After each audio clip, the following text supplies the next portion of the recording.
Hello students, welcome to Aryam English classes. Aryam English classes के YouTube channel पर आप सभी का स्वागत है।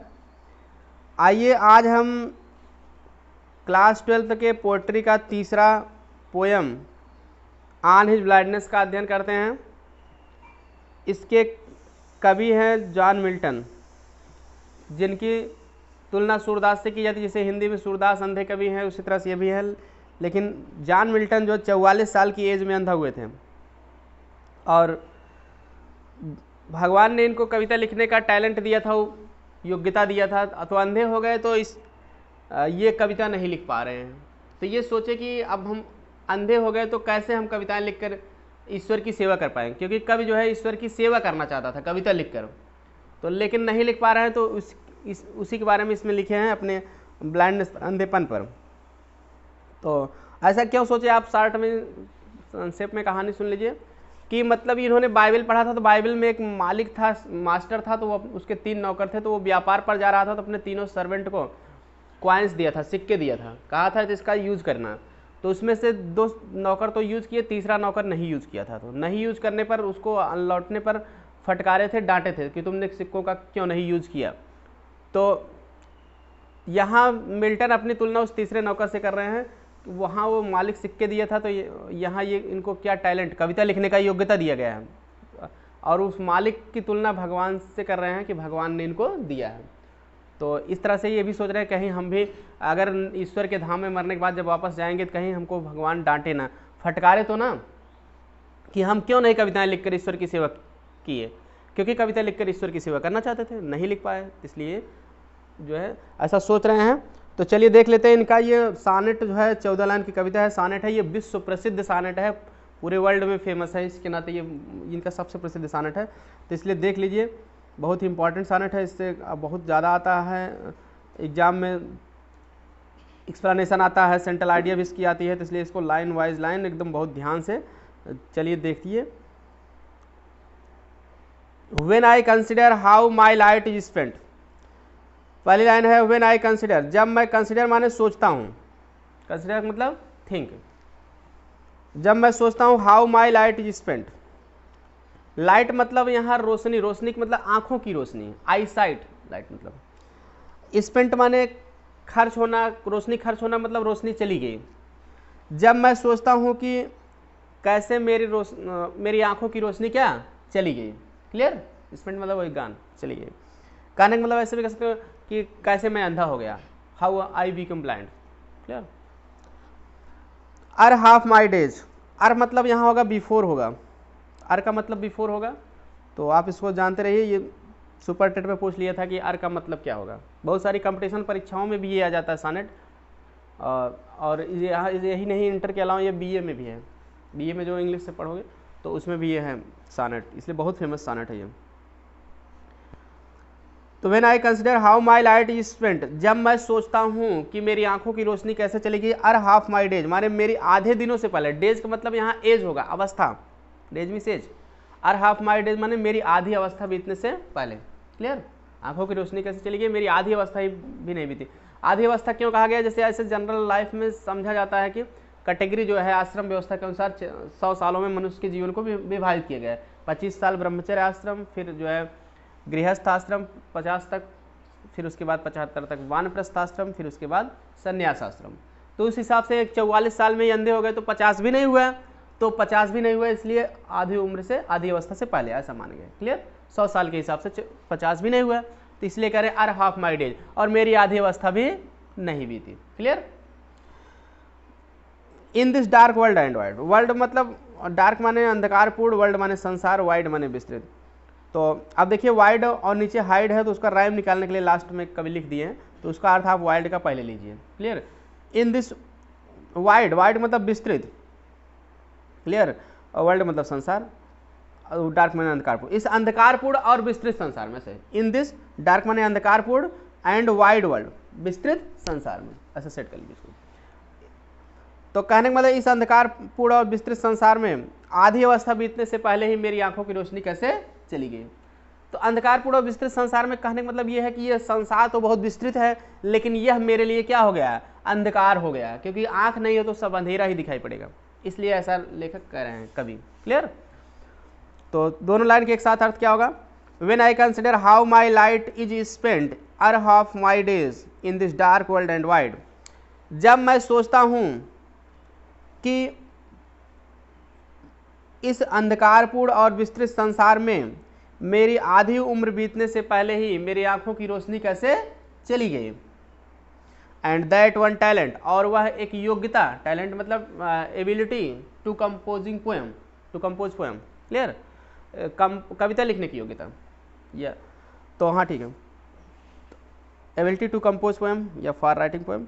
तो एंड दैट वन टैलेंट, और वह एक योग्यता, टैलेंट मीन्स योग्यता या प्रतिभा, which is death to hide, death माने मृत्यु, हाइड माने छिपना, जो मृत्यु होने पर ही छिपेगी, क्लियर, तो या जिसे छिपाना नैतिक मृत्यु के समान है। डेथ टू हाइड का आपको मीनिंग मिलेगा किताब में, जिसे छिपाना नैतिक मृत्यु के समान है। कहने का मतलब ये जो मृत्यु होने पर ही छिपेगी, मतलब अगर ये सोचे कि अगर ये योग्यता छिपा देंगे यानी नहीं लिखेंगे, जान लीजिए नैतिकता की क्या हो गई, मृत्यु हो गई, हम कोई नैतिक काम नहीं करेंगे, क्लियर। इसलिए कहें which is death to hide, hide मतलब होता है कांसील, कांसील माने छिपाना, जिसे छिपाना डेथ माने मृत्यु है, मतलब नैतिक मृत्यु के समान है, clear, which is equal to moral death, इसका मतलब है। तो जिसे छिपाना नैतिक मृत्यु के समान है, या जो मृत्यु होने पर ही छिपेगी, सिंपल अर्थ में ऐसे जान लो, क्लियर। और वह एक योग्यता जो मृत्यु होने पर ही छिपेगी, क्योंकि अब जो ज्ञान है, कहा जाता है ज्ञान को कोई चुरा नहीं सकता, कुछ भी नहीं हो सकता, वो आपके मरने की तक ही आपके पास रहेगा, क्लियर। तो वही कह रहे कि जो मृत्यु होने पर ही छिपेगी। लास्ट विथ मी यूजलेस, वह लास्ट मतलब बेकार पड़े रहना, clear, remain useless like a burden, last with me useless कहते हैं, लास्ट मतलब पड़े हैं, यूजलेस बेकार, वह मेरे साथ बेकार ही पड़ी है।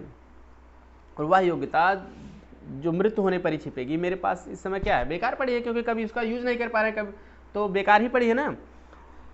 दो माई सोल मोर वेंट, कह रहे हैं कि यद्यप मेरी आत्मा, मोर वेंट माने अत्यधिक, बेंट माने यहाँ ईगर होगा, उत्सुक, वैसे बेंड माने झुकना होता, लेकिन यहाँ बेंट मिस ईगर, इच्छुक, यद्यप मेरी आत्मा अत्यधिक इच्छुक है।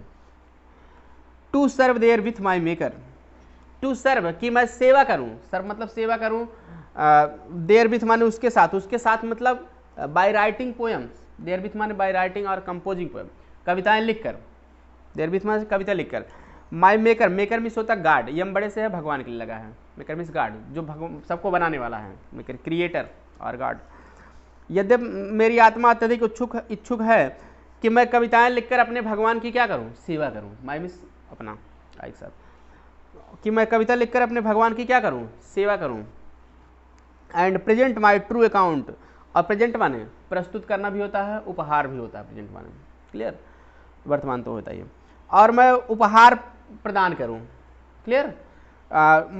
माई ट्रू अकाउंट, अपने सच्चे लेखा जोखा, अकाउंट माने होता है लेखा जोखा, हिसाब किताब, पार्टिकुलर ऑफ डीड्स, कार्यों का लेखा जोखा, यहाँ अकाउंट मतलब पार्टिकुलर ऑफ डीड्स, कार्यों का लेखा जोखा, और अपने सच्चे कार्यों का लेखा जोखा प्रदान करूं या प्रस्तुत करूं, प्रेजेंट माने प्रस्तुत करना या उपहार के रूप में वही प्रस्तुत करना, और अपने कार्यों का सच्चा लेखा जोखा प्रस्तुत करूं।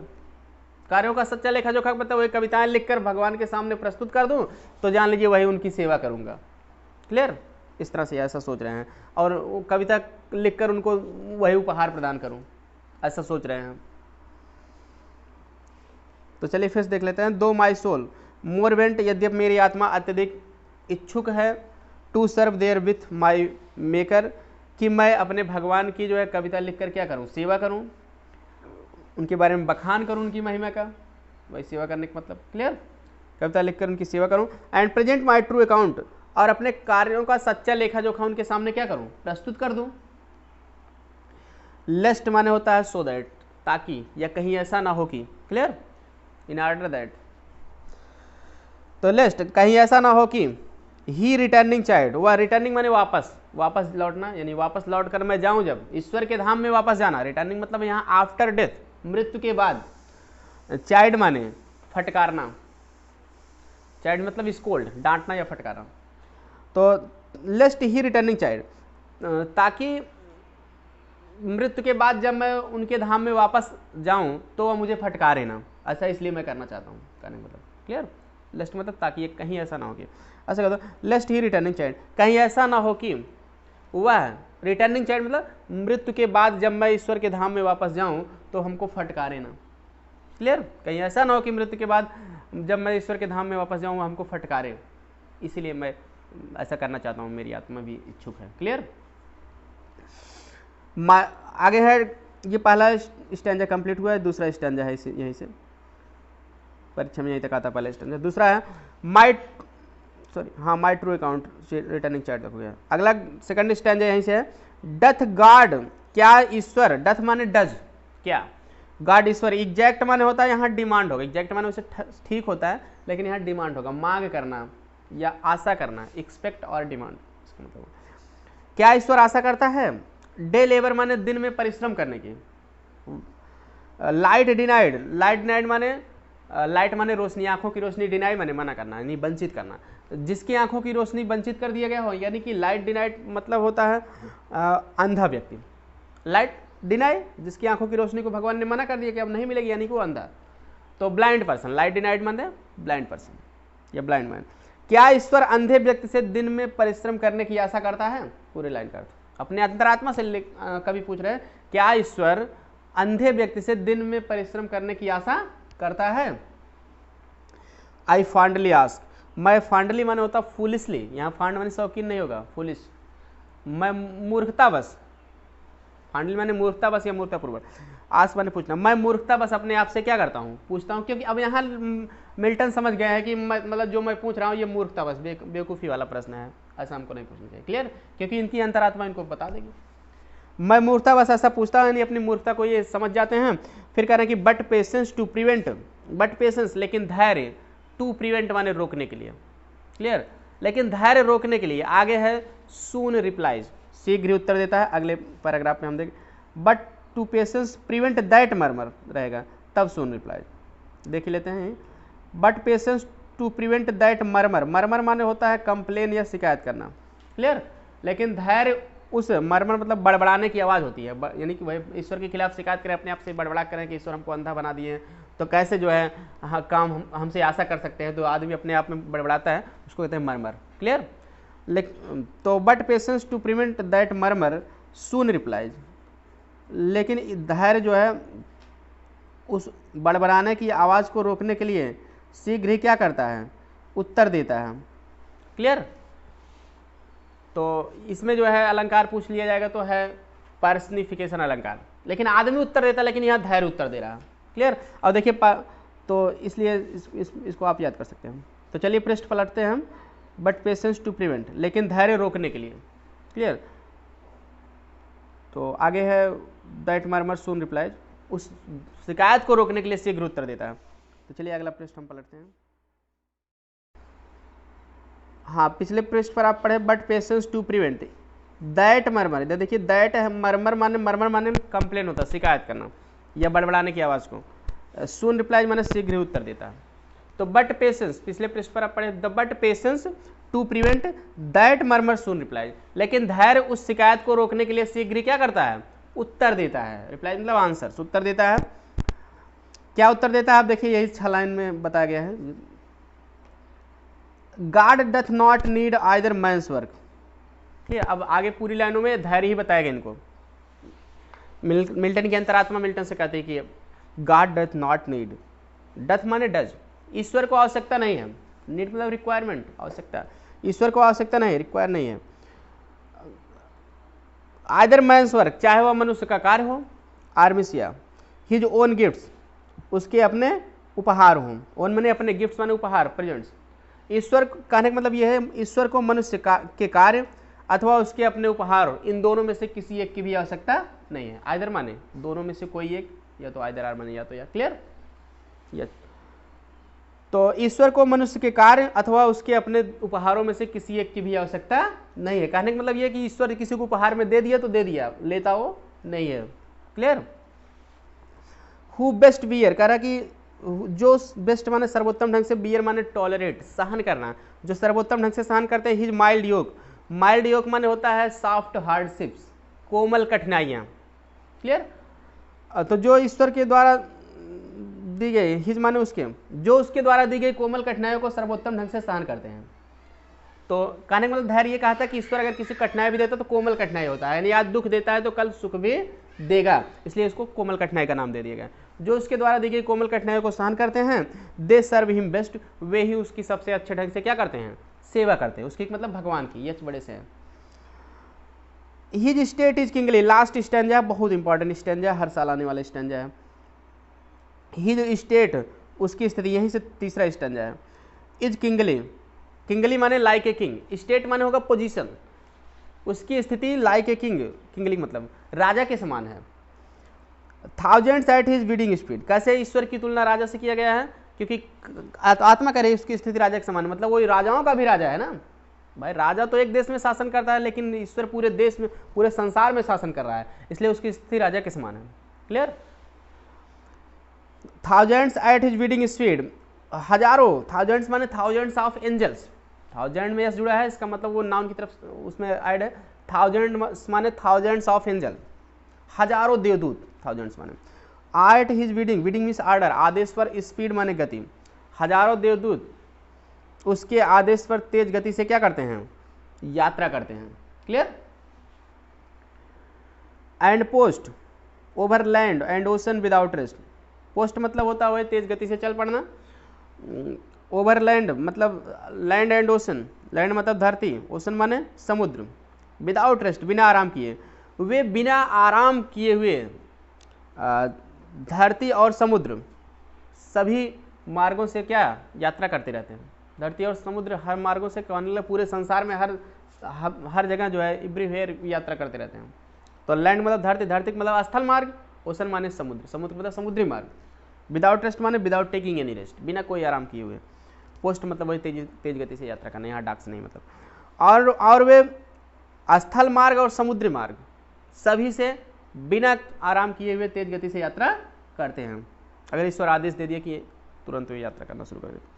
दे आल्सो सर्व, ये बहुत इंपॉर्टेंट लाइन है, बहुत कंपटीशन में पूछ लेता है किस कविता से ली गई है, और प्रोवर्बियल लाइन है, ये कहावत से संबंधित लाइन है, कहावत बन चुकी है इसलिए इसका महत्व बढ़ गया।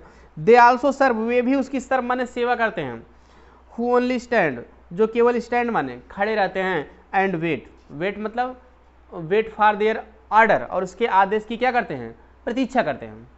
वे भी उसके सेवा करते हैं जो केवल खड़े रहते हैं और अब ईश्वर के आदेश की प्रतीक्षा करते हैं कि ईश्वर कुछ आदेश दे, हमारी भी बारी आए, उस आदेश को क्या करें, हम पालन करें। क्लियर। वेट मतलब wait for their order, his order, और उसके आदेश की क्या करते हैं, प्रतीक्षा करते हैं।